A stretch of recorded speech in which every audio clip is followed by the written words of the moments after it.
The Vikings. No, not those Vikings. Oh wait, let's go back a few thousand years. Those Vikings. The Vikings lived here in Scandinavia, and then sailed to here, and eventually North America. They also liked to raid here, in England and Ireland. Vikings ate like real men. They ate meat and all this. Oh, wait, no, that's not right. There we go. That's more accurate. They ate salmon, eggs, vegetables, and occasionally some bread. The Vikings also enjoyed stone lifting competitions, music and the musical arts, and unlike many people know, board games, such as chess, to keep their minds sharp. The Vikings lived in longhouses made primarily of wood with grass roofs. And to light up their home, besides windows, of course, they had oil lamps and sometimes even torches. Back to raiding. As I said earlier, the Vikings loved to raid in England, Ireland, and Northern Europe. Well, why did the Vikings raid? The most important and first reason was because of the long winters. During these winters, the Vikings got very bored. And, well, what else to do but go raiding? Plus, there was the added bonus of getting treasure, bringing home pride, and getting the food that they didn't have because of, well, the Scandinavian winter. The Vikings especially loved to raid small towns and monasteries. The small towns were easy targets, and the monasteries had lots of treasure. The Vikings and their swords. The Vikings' swords were called Ulfberts, and the name Ulfbert was carved into the flat of the blades, which is the side that's not sharp. So it was made of crucible steel, or a tougher and more flexible steel. Also, crucible steel had less imperfection than what was common at the time, and this gave the Vikings a unique combat advantage. Sometimes they used bones to forge the steel. Yes, bones, and sometimes human bones. Though the Vikings were famous for using this crucible steel in their swords, they were not the first ones to do it, and they did not invent it.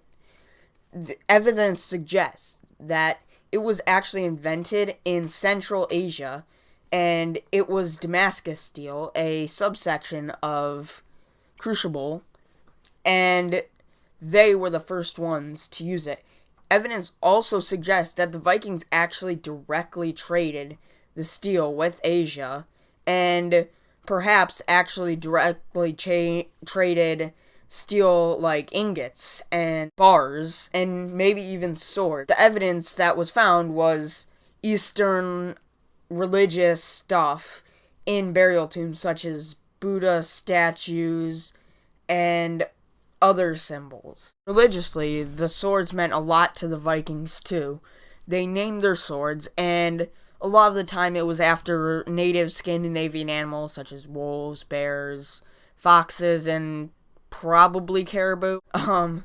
So the names, they claimed, gave them the power of their ancestors, and that was a lot of power to them. And it helped them get to Valhalla, which was like their heaven, where they would battle forever at the side of Odin, their god of war. So when they died on the battlefield, they bent the sword, destroy it, and kill the sword along with the warrior, because they thought that if they didn't, that the warrior would come back and meet them in Valhalla. And so they bent the swords when they buried them with the soldiers that fell. The Vikings' code of honor were the 9 noble truths. The 9 noble truths were courage, discipline, fidelity, honor, hospitality, industriousness, perseverance, self-reliance, and truth.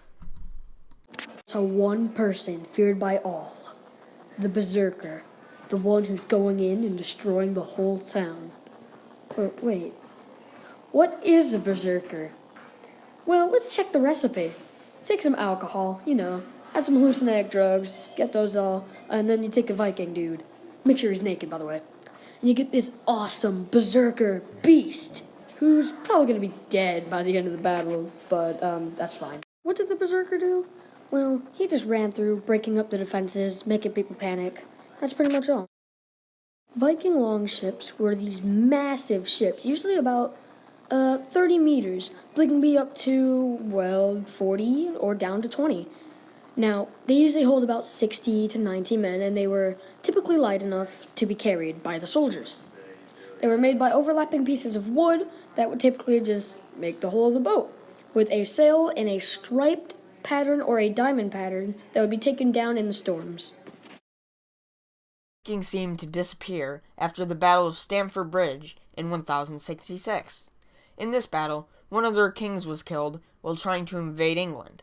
Viking raids also seemed to stop because towns built up their defenses to withstand the raid. Also, the Vikings in western Russia created their own kingdoms that were powerful enough to hold back the Vikings and even conquer some of their lands. Inside Viking territories, the kings started fighting, also weakening them. Seeing that it was not valuable to raid anymore, the Vikings stopped and went back to farming and regular life, such as cooking, smithing, cleaning, and just overall living a normal existence. They became the countries of Sweden, Iceland, Greenland, Norway, Denmark, and parts of Finland.